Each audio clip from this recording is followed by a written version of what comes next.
आज हम लोग हार्ट यानी कि हृदय के बारे में जानेंगे। इसके अंदर कौन कौन सा पार्ट्स है और वो किस तरह से काम करता है। हार्ट हमारे सीने में बिल्कुल बीचों बीच होता है। बंद मुट्ठी के आकार का ये हार्ट दो लंग्स के बीच ठीक बीचों बीच होता है, लेकिन इसका निचला हिस्सा बाईं तरफ झुकी हुई होती है। यहां पर आप ध्यान दें, ये हम दाहिने बाएं इस तरीके से कहेंगे कि हम मान लेंगे कि हमारे सामने एक इंसान खड़ा है और वो हमारे तरफ मुंह करके खड़ा है और उसका हार्ट हम देख रहे हैं, तो ऑब्वियसली ये उसका लेफ्ट साइड होगा जो कि हमारा राइट साइड है और ये उसका राइट साइड होगा। तो इस बात को आप थोड़ा ध्यान दें।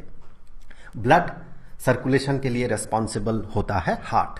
हार्ट पंप करता है और थ्रू आर्टरीज एंड वेन्स वो ब्लड का सर्कुलेशन होता है। अब देखिए यहां पर क्या क्या पार्ट है। इस हार्ट में ब्लड आता कहां से है? इस पाथ से ब्लड यहां पर अंदर घुसता है। यहां पर एक चेंबर है। चलिए मैं सबसे पहले इन चेंबर्स को लिख लेता हूं। सो यहां पर एक चेंबर आपको दिखेगा और यहां पर एक चेंबर आपको दिखेगा। यहां एक और चेंबर है, यहां पर एक और चेंबर है। मेनली हार्ट 4 चेंबर्स से बना हुआ है। ऊपर वाले जो चेंबर्स है, इन चेंबर्स को एट्रियम कहा जाता है। तो यहां पर एक एट्रियम और यहां पर दूसरा एट्रियम। यहां पर जो एट्रियम होगा ऑब्वियसली ये राइट एट्रियम होगा।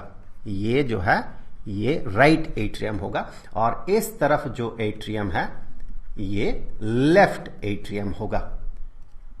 एट्रियम का प्लूरल फॉर्म एट्रिया होता है। अब यहां से ये जो नीचे वाला चेंबर है, इस नीचे वाले चेंबर को वेंट्रिकल कहा जाता है। ये जो है ये वेंट्रिकल है। ऑब्वियसली 2 वेंट्रिकल्स है तो इसे हम कहेंगे राइट वेंट्रिकल। ये राइट वेंट्रिकल हो गया और यहां पर ये एक चेंबर है, इसे हम लेफ्ट वेंट्रिकल कहेंगे। ये हो गया लेफ्ट वेंट्रिकल। तो 4 मेन चेंबर्स है। अब देखिए ब्लड किस पाथ से पहुंचता है। बॉडी में जो डीऑक्सीजनेटेड ब्लड होता है, मतलब सेल में रेस्पिरेशन के बाद जो कार्बन डाइऑक्साइड बनता है, उस कार्बन डाइऑक्साइड को जो ब्लड अब्जॉर्ब करता है और वेन के थ्रू वो हार्ट में पहुंचता है। तो यहां पर वो वाला वेन है, इसे वेना कावा कहा जाता है। मेनली वेना कावा 2 तरह का होता है, सुपीरियर वेना कावा और inferior vena cava. Superior vena cava body के अपर पार्ट से ब्लड को, डीऑक्सीजनेटेड ब्लड को हार्ट तक पहुंचाता है और इंफीरियर वेना कावा जो है ये नीचे से, निचले वाले पार्ट से ब्लड को, डीऑक्सीजनेटेड ब्लड को ये हार्ट तक पहुंचाता है। तो ये हो गया वेना कावा। आप याद रखें 2 तरह के वेना कावा होता है, एक तो सुपीरियर और इंफीरियर। अब देखिए यहां से ब्लड सबसे पहले इस जगह तक पहुंचता है, राइट एट्रियम तक पहुंचता है। उसके बाद ये राइट एट्रियम से राइट वेंट्रिकल तक पहुंचता है। अब राइट वेंट्रिकल से होते हुए यहां से जो पाल्मोनरी आर्टरी है, पाल्मोनरी आर्टरी से ये डीऑक्सीजनेटेड ब्लड पहुंच जाता है लंग्स तक। सो ये जो है ये पाल्मोनरी आर्टरी है। पाल्मोनरी पाल्मोनरी आर्टरी। तो यहां से देखिए एक पाथ इधर एक तरफ लंग्स में जाता है और दूसरे इस पाथ से दूसरे लंग्स में जाता है। लंग्स में क्या होता है, वही डीऑक्सीजनेटेड ब्लड फिल्टर्ड होता है, वहां पर कार्बन डाइऑक्साइड निकल जाता है, लंग्स में चला जाता है और लंग्स से ऑक्सीजन अब्जॉर्ब्ड होता है। फिर वो जो ब्लड है जिसे हम कहते हैं प्यूरिफाइड ब्लड, या बेहतर शब्द में हम कहते हैं ऑक्सीजनेटेड ब्लड, फिर वो ऑक्सीजनेटेड ब्लड इस पाथ से यहां से वो अंदर आता है, एट्रियम से ये अंदर आता है और फिर यहां से एट्रियम होते हुए, लेफ्ट एट्रियम होते हुए लेफ्ट वेंट्रिकल तक पहुंचता है और लेफ्ट वेंट्रिकल से होते हुए यहां से इस तरह से इस पाथ से ये चला जाता है। यहां पर इसे एओर्टा कहा जाता है, इसे एओर्टा कहा जाता है। एओर्टा से ये ब्लड जो है, ऑक्सीजनेटेड ब्लड जो है पूरे बॉडी में फैलता है। एक बार हम इसके फंक्शन को थोड़ा डिटेल्स में देखेंगे, उससे पहले देखिए यहां पर इस वेंट्रिकल में, राइट वेंट्रिकल में क्या है, डीऑक्सीजनेटेड ब्लड है। लेफ्ट वेंट्रिकल में क्या है, ऑक्सीजनेटेड ब्लड है। तो ये दोनों मिक्स ना हो जाए इसीलिए यहां पर एक थिक वॉल होता है जिसे कि सेप्टम कहा जाता है।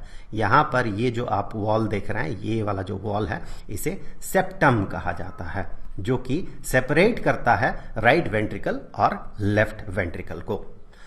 और और यहां पर आप देखिए सबसे पहले जैसे कि हम बात कर रहे थे वीना कावा तक यहां पर डीऑक्सीजनेटेड ब्लड पहुंचता है। यहां पर सबसे पहले एट्रियम जो है ये इन्फ्लेट कर जाता है, जिसके कारण कि यहां तक डीऑक्सीजनेटेड ब्लड वीना कावा से पहुंचता है। अब यहां पर इसका कॉन्ट्रैक्शन होता है, एट्रियम का होता है कॉन्ट्रैक्शन। एट्रियम का कॉन्ट्रैक्शन होते साथ क्या होता है कि वो जो ब्लड है एट्रियम से यहां पर एक वाल्व होता है, यहां से ट्राइकास्पिड वाल्व कहा जाता है। उस ट्राइकास्पिड वाल्व से वो वाल्व खुल जाता है, ऑब्वियसली ट्राइकास्पिड वाल्व से वो राइट वेंट्रिकल तक पहुंचता है। तो मैं यहां पर लिख दूं, यहां पर जो एक वाल्व है, जो कि ऑब्वियसली वाल्व है मतलब एक ही तरफ खुलेगा, ब्लड को एक ही तरफ जाने देगा। मतलब ऐसा नहीं होगा कि कभी वेंट्रिकल से ब्लड एट्रियम में चला जाए, ऐसा नहीं होता है। हमेशा ब्लड जो है एट्रियम से वेंट्रिकल में आता है। तो फिर यहां पर ये जो वाल्व है इसे ट्राइकास्पिड वाल्व कहा जाता है। ट्राइकास्पिड वाल्व ये इन्फ्लेट करता है, ये जो राइट वेंट्रिकल है ये इन्फ्लेट करता है, मतलब फैल जाता है और एट्रियम सिकुड़ता है, जिसके कारण कि एट्रियम से ये ब्लड वेंट्रिकल तक पहुंचता है। उसके बाद यहां से फिर वेंट्रिकल सिकुड़ने लगता है। जब वेंट्रिकल सिकुड़ेगा उस समय चूंकि यहां पर ट्राइकास्पिड वाल्व है तो ये ब्लड एट्रियम तक नहीं जा सकता है, बल्कि यहां इसके साथ पाल्मोनरी आर्टरी का जो है लिंकेज है। यहां से ये ब्लड का पाथ मिलता है, ये पाल्मोनरी आर्टरी होके ये ब्लड बाहर निकल जाता है। इस तरह से ये पाल्मोनरी आर्टरी होके बाहर निकलता है। ये डीऑक्सीजनेटेड ब्लड पाल्मोनरी आर्टरी होके लंग्स तक पहुंचता है। फिर लंग्स में फिल्टर होता है, लंग्स में फिल्टर होने के बाद ये लेफ्ट एट्रियम तक पहुंचता है। तो मैं यहां पर थोड़ा सा लिख दूं कि यहां पर ऑक्सीजनेटेड ब्लड, ये ऑक्सीजनेटेड ब्लड आता है, ब्लड फ्रॉम लंग्स थ्रू इस पाथ से ये आता है, लेफ्ट एट्रियम तक पहुंचता है। और यहां पर मैं लिख दूं वेना कावा के थ्रू राइट एट्रियम में डीऑक्सीजनेटेड ब्लड आता है, डीऑक्सीजनेटेड ब्लड फ्रॉम बॉडी के अलग अलग पार्ट से डीऑक्सीजनेटेड ब्लड यहां तक पहुंचता है।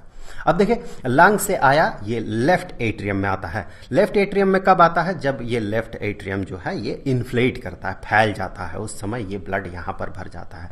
फिर लेफ्ट एट्रियम जो है ये कॉन्ट्रैक्ट करने लगता है इस तरह से। इसके बाद लेफ्ट एट्रियम कॉन्ट्रैक्ट करता है और यहां पर एक वाल्व है जिसे कि माइट्रल वाल्व कहा जाता है। इस वाल्व के थ्रू ऑक्सीजनेटेड ब्लड जो है इस वेंट्रिकल तक, लेफ्ट वेंट्रिकल तक पहुंचता है। This is mitral valve. इस माइट्रल वाल्व के माध्यम से, इसके थ्रू ये जो ऑक्सीजनेटेड ब्लड है ये वेंट्रिकल तक पहुंचता है, लेफ्ट वेंट्रिकल तक। इस तरह से ये पहुंच गया और इस दौरान ये जो लेफ्ट वेंट्रिकल जो है ये इन्फ्लेट करता है और एट्रियम, लेफ्ट एट्रियम जो है ये कॉन्ट्रैक्ट करता है।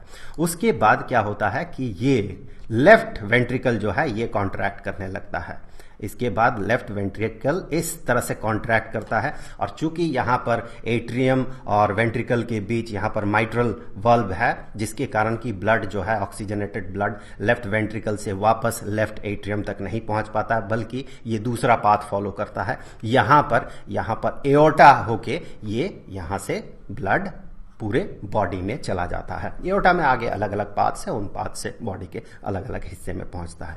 यहां पर मैं आपको बता दूं यहां भी एक वाल्व होता है, इस जगह पे एक वाल्व है, पाल्मोनरी आर्टरी और राइट वेंट्रिकल के बीच एक वाल्व है, जिस वाल्व को पाल्मोनरी वाल्व कहा जाता है। यहां पर है पाल्मोनरी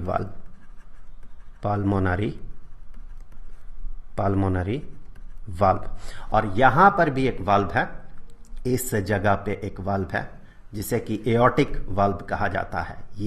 यहां भी एक वाल्व है ताकि जो ब्लड है ये ब्लड लेफ्ट वेंट्रिकल से एओर्टा में जाए, एओर्टा से लेफ्ट वेंट्रिकल में वापस न आए। और पाल्मोनरी वाल्व का काम यही है कि पाल्मोनरी आर्टरी से ब्लड जो है वापस वेंट्रिकल में ना आ जाए, राइट वेंट्रिकल में। ये हमेशा राइट वेंट्रिकल से ही ये पाल्मोनरी आर्टरी तक पहुंचता है। तो यहां पर जो वाल्व है इसे एओर्टिक वाल्व कहा जाता है, इसे एओर्टिक वाल्व कहा जाता है। तो इस तरह से मेनली जो है हार्ट का फंक्शनिंग होता है। बहुत सारे वेन्स और आर्टरीज है। यहाँ पर मैं आपको बता दूं, हमेशा याद रखें, बाय डेफिनेशन वेन और आर्टरी का जो डेफिनेशन है, बाय डेफिनेशन ये कहता है कि जो हार्ट तक ब्लड को पहुंचाता है वो होता है वेन, और जो हार्ट से ब्लड ले जाता है वो होता है आर्टरी। यहां पर एक बड़ा इंटरेस्टिंग चीज आपको मिलेगा कि हमें हमेशा लगता है, हम और भी तरह के डेफिनेशन या उसका प्रॉपर्टी जब पढ़ते हैं तो हमें ऐसा लगता है कि आर्टरी में हमेशा ऑक्सीजनेटेड ब्लड होता है और वेन में हमेशा डीऑक्सीजनेटेड ब्लड होता है। लेकिन इसका एक एक्सेप्शन आपको पाल्मोनरी आर्टरी में मिलेगा। पाल्मोनरी आर्टरी में आपको क्या मिलता है? पाल्मोनरी आर्टरी में आपको, इसका नाम आर्टरी है क्योंकि हार्ट से ब्लड जा रहा है, लेकिन यहां पर डीऑक्सीजनेटेड ब्लड होता है, क्योंकि यहां से जो हार्ट है, हार्ट से डीऑक्सीजनेटेड ब्लड उस दौरान बाहर तो निकल रहा है लेकिन वो डीऑक्सीजनेटेड है, वो लंग्स तक पहुंच रहा है।